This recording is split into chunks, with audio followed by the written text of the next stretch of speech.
الحمد لله نحمده ونستعينه ونستغفره ونؤمن به ونتوكل عليه ونعوذ بالله من شرور أنفسنا ومن سيئات أعمالنا من يهده الله فلا مضل له ومن يضلل فلا هادي له ونشهد أن لا إله إلا الله ونشهد أن سيدنا ومولانا محمدا عبده ورسوله أما بعد قال الله تبارك وتعالى في القرآن المجيد والفرقان الحميد أعوذ بالله من الشيطان الرجيم بسم الله الرحمن الرحيم يا أيها المدثر قم فأنذر وربك فكبر وثيابك فطهر صدق اللہ العظیم۔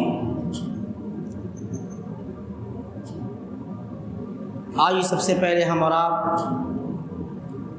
اس آقا نامدار مدنی تاجدار دونوں عالم کے مالک و مختار کے بارگاہ بے کس پناہ میں حب نبوی کا ثبوت پیش کرتے ہوئے پڑھیں بآواز مشرف اللہم صلی علی سیدنا محمد النبی الامی وعلی آلہ وبیتہ واصحابہ وبارک وسلم علیہ وعلیہ مجمعین۔ گزشتہ جمعہ بخاری شریف کی حدیث نمبر 3 جس میں آپ صلی اللہ علیہ وسلم کے پہلی وحی کا تذکرہ ہے، آپ نے یہ سماعت کی کہ غار حرا میں رسول اللہ صلی اللہ علیہ وسلم عبادت کی غرض سے گئے، وہاں جانے کے بعد کچھ دنوں کے بعد پہلی وحی کا نزول ہوا، اس کے بعد آپ گھر تشریف لائے، گھر تشریف لانے کے بعد اپنی بیوی زوجہ مطہرہ حضرت خدیجۃ الکبریٰ رضی اللہ تعالی عنہا سے فرمایا زملونی مجھے چادر اڑھاؤ، لہٰذا آپ کو چادر اڑھائی گئی، کمبل اڑھایا گیا۔ اس کے بعد آپ صلی اللہ علیہ وسلم کے زیادہ اطمینان کے لیے جب آپ نے کمبل اڑھا اور چادر جو ہے کہ اس کو اپنے جسم کے اوپر رکھا تو تھوڑی راحت ملی۔ اس کے بعد حضرت خدیجہ نے کہا کہ چلیے آپ کو اپنے چچا زاد بھائی کی طرف لے کے جاتے ہیں، وہ آپ کو یہ جو معاملہ آپ کے ساتھ پیش آیا پہلی بار پیش آیا تھا، کیا وجہ ہے، اس کے پیچھے کیا راز ہے، وہ بتائیں گے۔ تو ان کے بھائی ورقہ بن نوفل جو نصرانی ہو گئے تھے اور جو کہ عبرانی زبان میں وہ لکھا کرتے تھے کتاب، علم تھا ان کو، وہ چیزوں کو جانتے تھے۔ کوئی ایسا خواب اگر ہم اور آپ دیکھتے ہیں تو خواب کی تعبیر کے لیے اپنے بڑوں کے پاس جاتے ہیں، اپنے علماء کے پاس جاتے ہیں۔ تو گویا کہ اچانک ایک ایسا واقعہ رونما ہوا جس کو سمجھنے کے لیے حضرت خدیجۃ الکبریٰ رسول اللہ صلی اللہ علیہ وسلم کو لے کر کے ورقہ بن نوفل کے پاس گئیں۔ جانے کے بعد انہوں نے عرض کیا کہ بھائی آپ کی جو بھتیجے ہیں محمد صلی اللہ علیہ وسلم، انہوں نے ایسا ماجرا دیکھا ہے، ایسا واقعہ ان کے ساتھ ہوا ہے۔ تو ورقہ بن نوفل نے کہا کہ جو کچھ آپ سے پیش آیا آپ کے سامنے، جو ماجرا پیش آیا آپ اس کو شروع سے آخر تک بیان کیجیے۔ رسول اللہ صلی اللہ علیہ وسلم سے نے از اول تا آخر یعنی شروع سے آخر تک جو بھی پیش ہوا معاملہ ان کے سامنے غار حرا میں انہوں نے ان سے بیان کیا۔ ورقہ بن نوفل نے جب سنا رسول اللہ صلی اللہ علیہ وسلم کی بات، تو چونکہ ان کے پاس علم تھا، وہ جانتے تھے، اور آپ صلی اللہ علیہ وسلم کے تعلق سے دیگر انبیاء نے ذکر کیا تھا اپنی کتابوں میں، پیشن گوئی کی تھی، تو اس کتاب کی وجہ سے جو خبریں انہوں نے پہلے سنی تھی اور پڑھی تھی، اس کی وجہ سے وہ سمجھ گئے کہ یہ کوئی عام شخص نہیں، یہی نبی و آخر زمان ہے جن کے بارے میں پہلے سے بشارت ملی تھی۔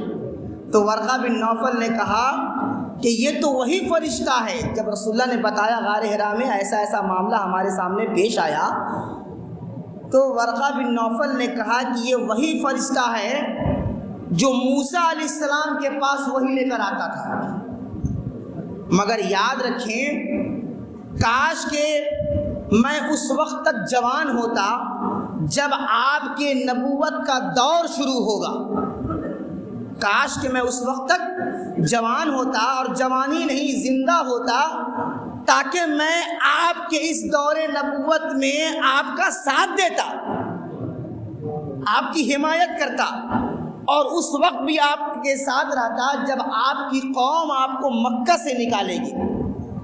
جب رسول اللہ نے یہ لفظ سنا کہ میری قوم، میرے گھر والے، میرے علاقے والے، میرے سماج والے، میرے سوسائٹی والے، میرے لوگ مجھ سے محبت کرنے والے مجھے یہاں سے باہر نکال دیں گے، یہ ایک ایسی بات تھی جو یقین نہیں ہو رہا تھا کہ کل تک جو مجھے امین صادق سب کچھ کہہ رہے تھے، اپنے معاملہ میں مجھے فیصلہ کرانے لے کے جاتے تھے، یہ لوگ مجھے نکال دیں گے۔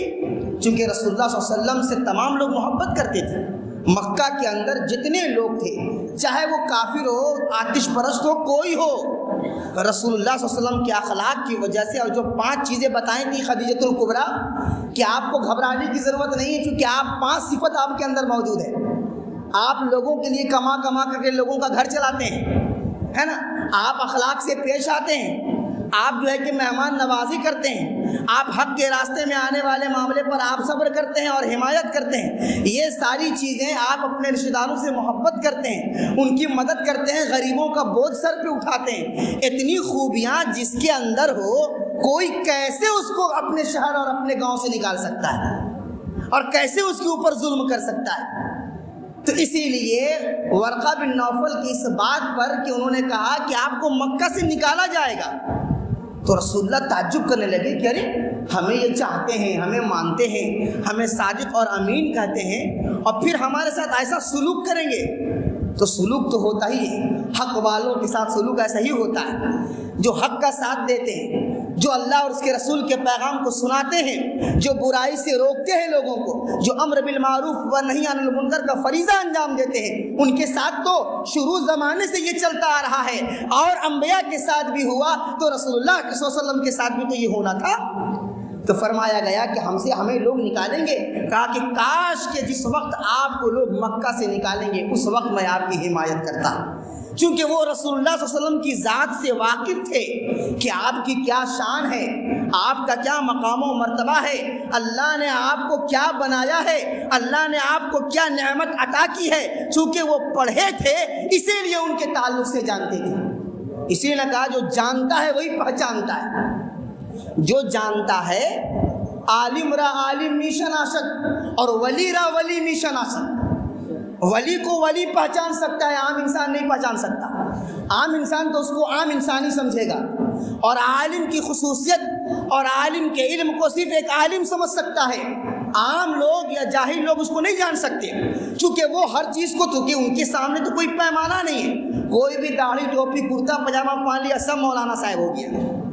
ابھی تو یہی نا کرائٹیریا کیا ہے پہچاننے کا پیمانہ، عام لوگوں کے پیمانہ جو ہے پہچاننے کا وہ یہ ہے کہ ایک انسان کرتا پاجامہ ٹوپی پہن لے اور اتنی بڑی داڑھی، ہم سے بھی بڑی داڑھی اگر ہو جائے تو لوگ اس کو یہی سمجھیں گے کہ تو مولانا صاحب ہیں، چونکہ ان کے پاس علم نہیں ہے تو وہ پہچان نہیں سکتے، اور جب پہچانیں گے نہیں تو ان کی بات کی اہمیت نہیں ہوگی، اور جب بات کی اہمیت نہیں ہوگی تو کیا خاک ان کی اہمیت ہوگی؟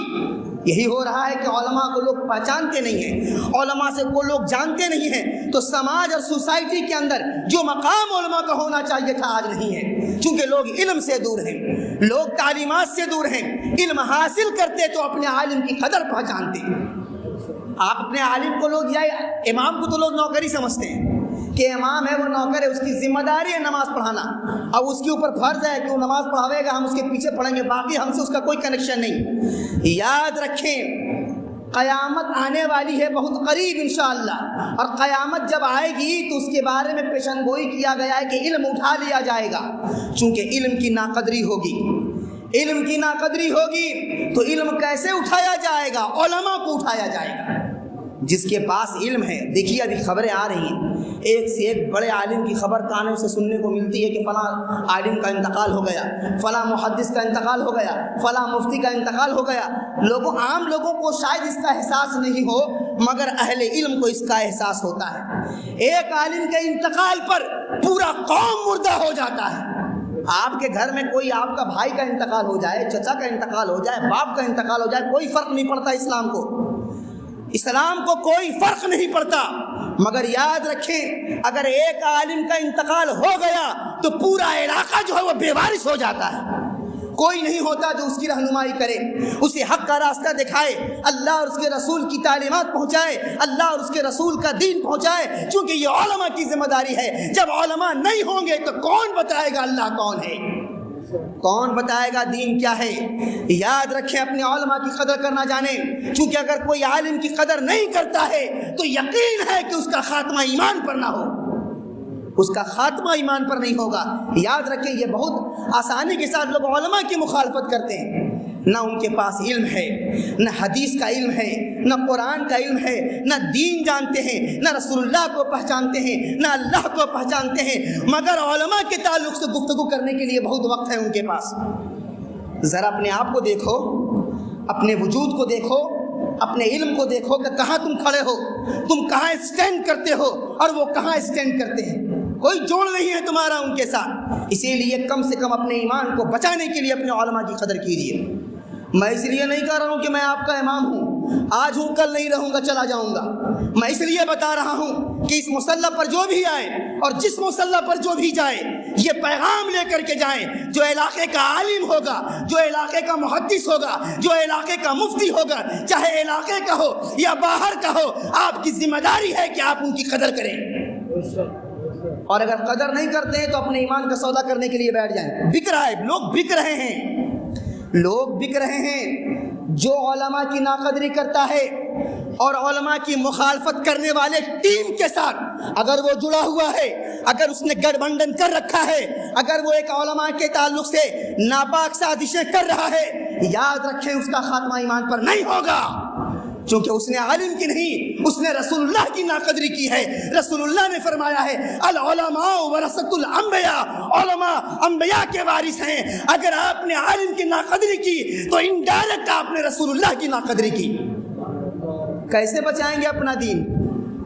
اب بھی وقت ہے، ڈرنے کی ضرورت ہے، ہوش کا ناخون لینے کی ضرورت ہے. اگر آپ نے اپنے علماء کی ناقدری کی سمجھیے کہ آپ کا خاتمہ ایمان پر نہیں ہوگا. لوگ ہیں ایسا کر رہے ہیں، بہت لوگ ہیں، ہر جگہ ہیں جو علماء کی ناقدری نہیں کرتے ہیں اور علماء کے خلاف ایک مہم چلاتے ہیں، سازش چلاتے ہیں، ان کے خلاف باتیں کرتے ہیں.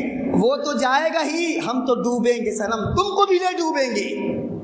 وہ تو جائے گا جہنم میں اپنی کرتوتوں کی وجہ سے، آپ کو بھی نہیں چھوڑے گا، ساتھ لے کے جائے گا. بھائی ساتھ دنیا میں چائے پیتے تھے تو جہنم میں بھی تو ساتھ میں کچھ کھائیں گے پیئیں گے. اکیلے وہاں کیسے رہیں گے؟ کمپنی تو چاہیے نا. جہنم میں جائیں گے اپنے بدعمالیوں کی وجہ سے اور اپنے فتنہ انگیزی کی وجہ سے.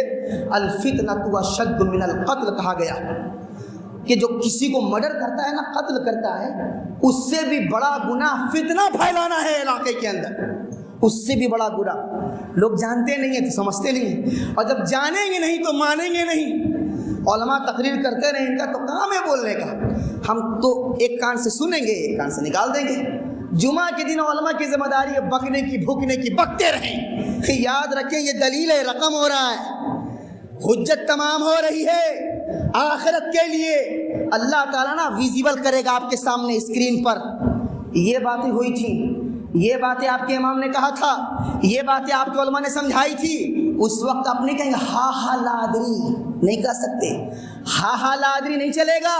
آپ کہیں گے مجھے نہیں معلوم تھا. اللہ کہے گا کرو گے تم جھوٹ، یہاں پر بولو گے تم جھوٹ، پردہ کھولا جائے گا، اسکرین وہاں پر شو کرے گی تمام چیزیں، آپ کی کرتوتیں اور آپ کے علماء کی وہ باتیں جو جمعہ کے خطبے میں، میلاد کے خطبے میں، جلسے کے خطبے میں جو آپ کے علماء آپ کو نصیحت کرتے تھے، آپ کو بتاتے تھے ہم ہوں یا کوئی اور عالم ہو یا کوئی اور امام ہو، اب تک جن جن علماء نے، جن جن ائمہ نے آپ کو کوئی بات پہنچائی ہے انہوں نے حجت تمام کر دی ہے۔ اب آپ کی ذمہ داری ہے، اگر آپ اس کو تسلیم کرتے ہیں تو اپنا ٹھکانہ جنت میں بنائیں گے، اگر آپ انکار کرتے ہیں تو دو گناہ ہوگا، ایک حق کا منکر کیونکہ آپ نے ان کی بات مانی نہیں، اور دوسرا گناہ یہ ہوگا کہ آپ نے اس پر عمل نہیں کیا، انکار بھی کیا اور عمل بھی نہیں کیا۔ لوگ کہتے ہیں نا ہم تو علم والے نہیں ہیں، ہم جانتے نہیں ہیں تو اللہ معاف کر دے گا۔ نہیں جانتے ہیں دو گناہ ہوگا، ایک تو نہ جاننے جو کہ فرض تھا جاننا، طلب العلم فریضۃ علی کل مسلم و مسلمہ، کہ علم کا سیکھنا مرد عورت پر فرض ہے۔ آپ نے فرض کو ترک کیا، آپ نے فرض کو چھوڑا تو فرض کے چھوڑنے کی وعید اور اس کی گرفت الگ ہے، اور عمل نہ کرنے کی گرفت الگ ہے۔ لوگ دھڑلے سے بول دیتے ہیں نا علماء کے بارے میں، ارے عالم لوگ پہلے جہنم میں جائے گا۔ اچھا واہ، آپ طے کر دیے عالم لوگ پہلے جانا، اور آپ نے ایک پیمانہ دے کے تمام علماء کو گیس کر لیا۔ واہ، خدا نہ خاصہ جس عالم کے بارے میں یہ آپ گمان کر رہے ہیں، اور ہو سکتا ہے کہ وہ اللہ کا ولی ہو، کیا ہوگا آپ کا انجام؟ سمجھ، آنکھ کھولیے آنکھ، میں یہاں سے جانے کے بعد کوئی نہیں بتانے والا ہوگا، سب اپنی روٹی سیکھے گا، آپ کو بیوقوف بنائے گا اور آپ بنیں گے بیوقوف۔ آپ بیوقوف بن رہے تھے، بن رہے ہیں اور بنتے رہیں گے اگر اپنی آنکھ نہیں کھولیں گے۔ آپ بیوقوف بن رہے تھے، میں بہت اعلان کی بات بول رہا ہوں، آپ کو شاید میری بات بری لگے مگر حقیقت یہ ہے، آپ اب تک 25-30 سالوں سے بیوقوف بن رہے تھے، بیوقوف بن رہے ہیں اور لوگ بنائیں گے اس وقت تک جب تک آپ علم حاصل نہیں کریں گے، آپ اپنی آنکھوں کو نہیں کھولیں گے، صحیح اور غلط کا فیصلہ نہیں کریں گے، حق اور برائی کو نہیں پہچانیں گے، عالم اور غیر عالم میں شناخت قائم نہیں کریں گے، اچھے اور بروں کی تمیز نہیں کریں گے۔ کھول کر کے بول رہا ہوں، ایک ایک بات کھول کر کے بول رہا ہوں۔ اسی لیے کہا تھا ورقہ بن نوفل نے کہ جو نبی یہ دین لے کر آیا اور حق کی دعوت دی، لوگوں کو اللہ کا ڈر سنایا، لوگوں کو حق اور برائی چیزیں کے اندر تمیز بتائی، لوگ دشمن ہو گئے۔ حضرت رسول اللہ صلی اللہ علیہ وسلم کو مکہ سے کیوں نکالا گیا؟ بہت محبت کرتے تھے مکہ والے، مگر جو ہی حق بات زبان سے نکلی، جیسے ہی آپ نے حق کی تلقین شروع کی، آپ نے اللہ اور اس کے رسول کی تعلیمات پیش کی، حق کے بارے میں بتایا کہ حق والے جنتی والے ہیں اور ناحق والے یہ جہنم میں جائیں گے۔ اللہ نے فرمایا کہ فَانذِرْ، اللہ تعالیٰ نے کہا کہ ڈرائیے آپ لوگوں کو، وَرَبَّكَ فَكَبِّرْ، آپ اللہ کی تکبیریں بیان کریں، ان کی بڑائی، ان کی شان بیان کریں اور لوگوں کو ڈرائیں۔ قُمْ فَانذِرْ، کھڑے ہوئیے، ڈرائیے لوگوں کو۔ اگر نہیں ڈرائیے گا اور اگر وہ جو ہے کہ آپ کے ڈرانے پر ایمان نہیں لائیں گے تو وہ اپنا ٹھکانہ جہنم میں بنائیں گے۔ تو یہ جیسے جو نبی یہ دعوت دین لے کر دنیا میں آئے، ان کے ساتھ ایسا ہی معاملہ ہوا کہ ان کو نکالا گیا۔ یا رسول اللہ آپ کو بھی نکالا جائے گا، مکہ سے نکالا جائے گا، لوگ نہیں سمجھ پائیں گے کہ آپ کیا ہیں، لوگ نہیں سمجھ پائیں گے آپ کس چیز کی تبلیغ کر رہے ہیں۔ لوگ چونکہ انجان ہیں، ان کے پاس علم نہیں ہے، مگر میں عربی عبرانی جانتا ہوں، میں نصرانی ہوں، موسیٰ اور عیسیٰ کے مذہب کے بارے میں نے کمپٹیٹو اسٹڈی کیا ہے، ان دونوں کے اندر مجھے معلوم ہوا کہ ایک آخری نبی آنے والا ہے جس کا نام محمد ہوگا، ان کے یہ ان کی علامتیں ہوں گی، اور ان کی قوم ان کے ساتھ یہ معاملہ کرے گی کہ ان کو اپنے علاقے سے نکال دے گی۔ کاش کہ میں اس وقت زندہ ہوتا۔ ورقہ بن نوفل کہہ رہے ہیں، بخاری کی حدیث نمبر 3 کے اندر آیا، لاسٹ کی حدیث بیان کر رہا ہوں کہ کاش کہ میں اس وقت حیات سے ہوتا، تو جب آپ کی قوم آپ کو ظلم کرے گی، آپ پر آپ کا دانہ پانی بند کرے گی، اپنے علاقے سے آپ کو نکالے گی، میں آپ کا ساتھ دیتا، حق کا ساتھ دیتا۔ کیوں؟ کیونکہ وہ حق پہچانتے تھے۔ حق کا ساتھ وہی دے گا جس کے لیے حق کی آنکھیں کھلی ہوں، جو حق کو جانتا ہو، جو پہچانتا ہو، اور حق کو جاننے والے تھوڑے ہوتے ہیں۔ وہاں ورقہ بن نوفل اکیلا تھے جو رسول اللہ کو پہچان رہے تھے، ہے نا، اور سوائے چند معدودہ کے 1-2 لوگ جو نجومی لوگ تھے یا جو لوگ کتاب کو جانتے تھے اور آپ صلی اللہ علیہ وسلم کے آنے کے بارے میں وہ خبریں پڑھے تھے وہ جانتے تھے، باقی تمام مشرکین مکہ انجان تھے۔ تو جو انجان ہوتا ہے اسی کا معاملہ خسارے میں ہوتا ہے، اور جو علم سے اپنے اندر روشنی بھر لیتا ہے وہ ہلاکت سے بچ جاتا ہے، وہ گمراہی سے بچ جاتا ہے۔ ورقہ بن نوفل کی خواہش کو دیکھیے، کاش کہ میں زندہ ہوتا، آپ کی مدد کرتا، آپ کا ساتھ دیتا۔ رسول اللہ نے کہا کہ مجھے نکالا جائے گا؟ ہاں نکالا جائے گا، کیونکہ جتنے نبی آئے اور جن جن لوگوں نے دین کی دعوت دی ان کے ساتھ ایسے ہی معاملہ ہوا۔ اس کے بعد ایک وقت تک یہ وحی کا جو زمانہ تھا، چونکہ پہلی وحی آئی تھی اقرا بسم ربک الذی خلق، اس کے بعد وحی کا زمانہ رک گیا، اور جب وحی کا زمانہ رکا آپ صلی اللہ علیہ وسلم کے اندر ایک بے چینی پیدا ہوئی۔ کوئی اچھی چیز دیکھ لے اور پھر وہ چیز ایک طویل مدت تک وہ موقوف ہو جائے، رک جائے، تو کیسی بے چینی ہوتی ہے۔ رسول اللہ صلی اللہ علیہ وسلم کو بے چینی ہونے لگی، وحی آئی تھی، فرشتوں کو دیکھا تھا، تعلیمات ملی تھی، تو پہلی وحی سے آپ صلی اللہ علیہ وسلم کے نبوت کا اظہار ہوا، وحی رک گئی، بے چینی پیدا ہوئی، اور اسی بے چینی کے بارے میں قرآن نے ذکر کیا ہے۔ یہ جو بے چینی ہوئی نا، پہلی وحی سے دوسری وحی کے مابین جو ایک لمبی مسافت ہو گئی، ایک دوری ہو گئی، ایک کافی دیر تک، کافی لانگ پیریڈ تک وحی کا نزول نہیں ہوا، تو رسول اللہ کو بے چینی ہوئی۔ اللہ کا وہ جو نور آ رہا تھا اور وہ اللہ کی جو کتاب نازل ہو رہی تھی، اس کے وقفے سے اور اس کے رکنے سے ظاہر سی بات ہے فطرتاً، چونکہ آپ صلی اللہ علیہ وسلم کی فطرت ایسی بنائی گئی تھی، بے چینی پیدا ہوئی، اور اسی بے چینی کو والضحیٰ کے اندر ذکر کیا گیا۔ وَوَجَدَكَ ضَالًّا فَهَدَىٰ، محبوب ہم نے آپ کو اپنی جانب سرگردہ دیکھا، میں نے آپ کو اپنی جانب راہ دے دی۔ راہ کیسے دی؟ فوراً فرشتہ آیا، وہی فرشتہ کہا یا ایھا المدثر۔ اب اس آیت کی شان نزول پر آئیے، اس آیت کا شان نزول بخاری کی حدیث نمبر 4، بخاری کی حدیث نمبر 4 میں اس آیت کا شان نزول ذکر ہے۔ آپ صلی اللہ علیہ وسلم وہی حرا جو پہاڑ ہے جہاں پہلی وحی آئی تھی، آپ اپنے معمول کے مطابق عبادت کر کر کے لوٹ رہے تھے کہ اچانک فَسَمِعْتُ صَوْتًا مِنَ السَّمَاءِ، بخاری کی عبارت فَسَمِعْتُ صَوْتًا مِنَ السَّمَاءِ، ہم نے آسمان سے ایک آواز سنی۔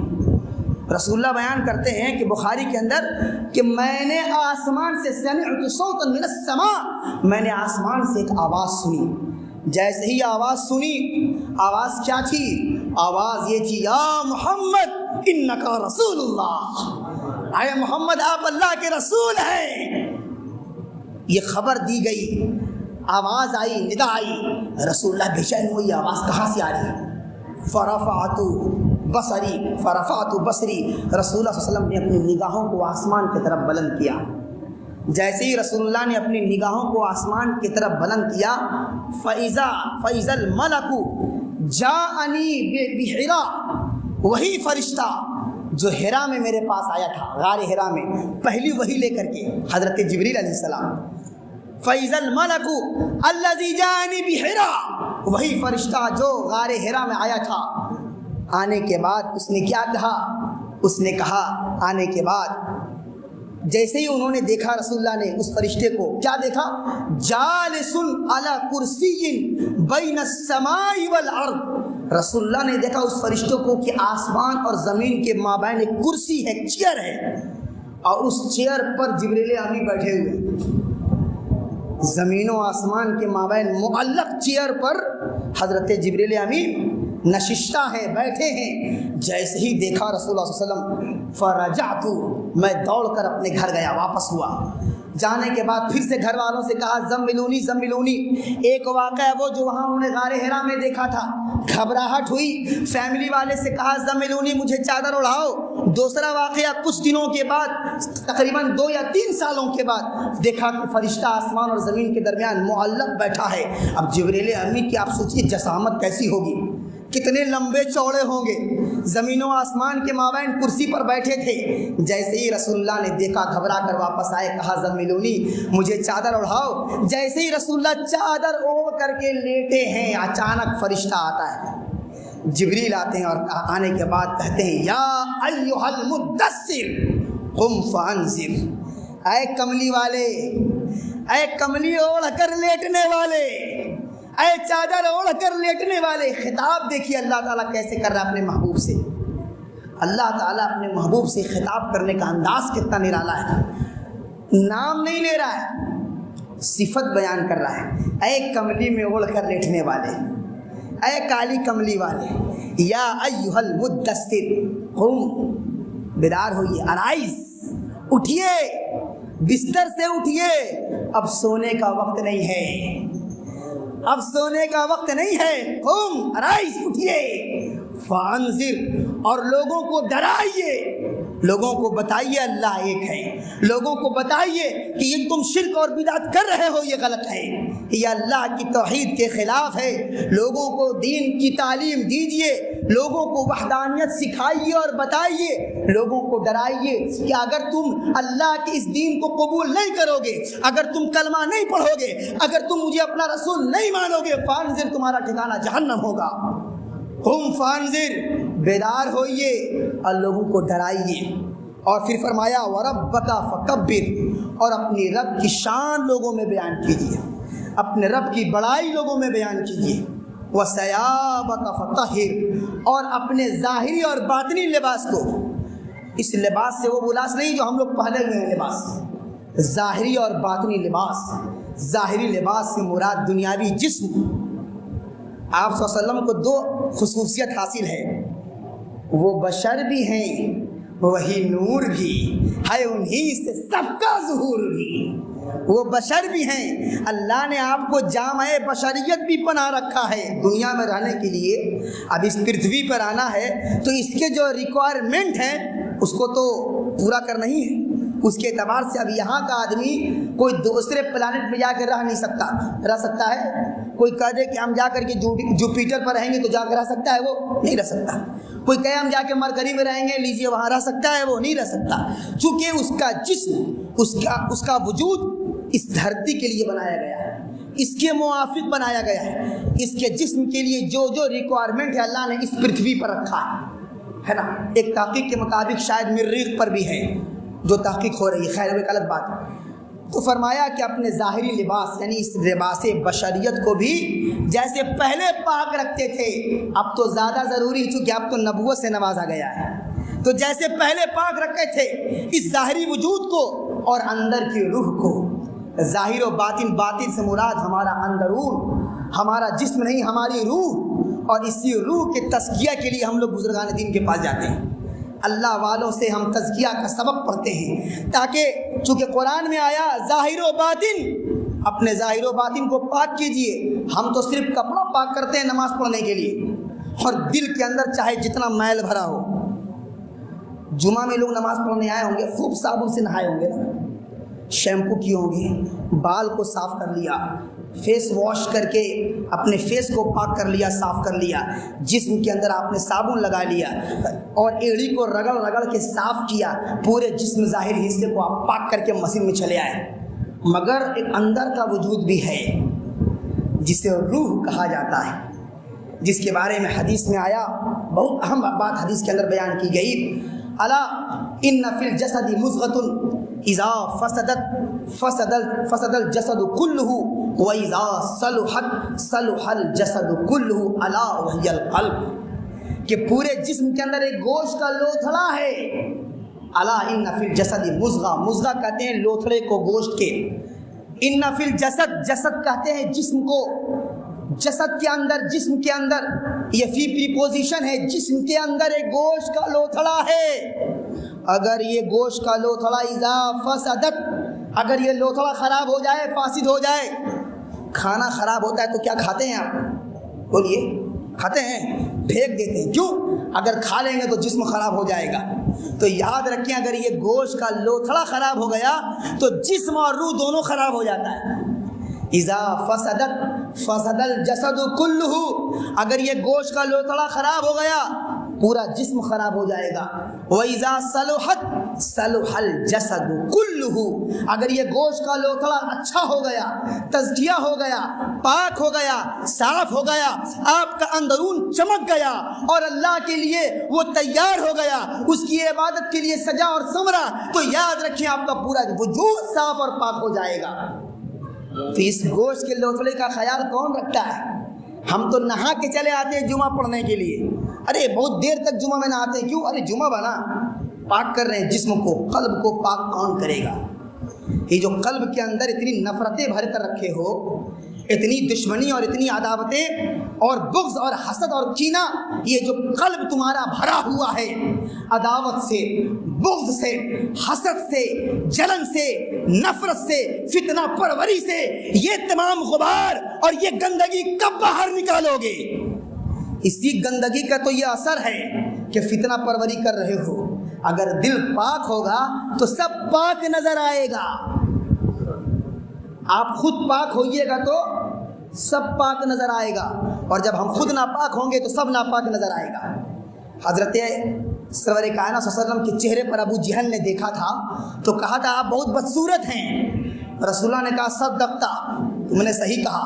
اتنے میں حضرت ابو بکر صدیق تشریف لائے یار غار، اور کہا رسول اللہ کا چہرہ دیکھ کر یا رسول اللہ آپ بہت خوبصورت ہیں۔ رسول اللہ نے فرمایا صدقتا، تم نے سچ کہا۔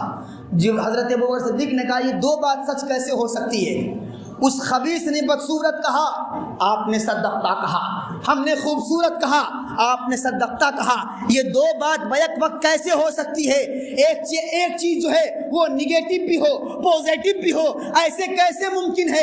انٹروگیٹو سینٹنس ہو پھر نیگیٹو سینٹنس کو آپ مان لیں، یا پھر آپ کو اسرٹیو سینٹنس مان لیں، ایک سینٹنس ایک ہی رہے گا، آپ اس کو دو کیسے بنا دیے؟ تو کہنے والے نے کہا، اللہ کے رسول نے جواب دیا، اللہ کے رسول نے فرمایا اے ابو بکر صدیق، ابو جہل نے میرے چہرے میں، چونکہ اللہ نے مجھے آئینہ بنایا ہے، ابو جہل نے میرے چہرے میں، میرے آئینے میں اپنا فیس دیکھا تھا تو اس کو اپنا فیس نظر آیا، اسی لیے میں نے کہا صدقتا، اور تم نے میرے آئینے میں اپنا فیس دیکھا تھا تو میں نے کہا صدقتا، کیونکہ میرے چہرے میں تم نے اپنے چہرے کا معائنہ کر لیا۔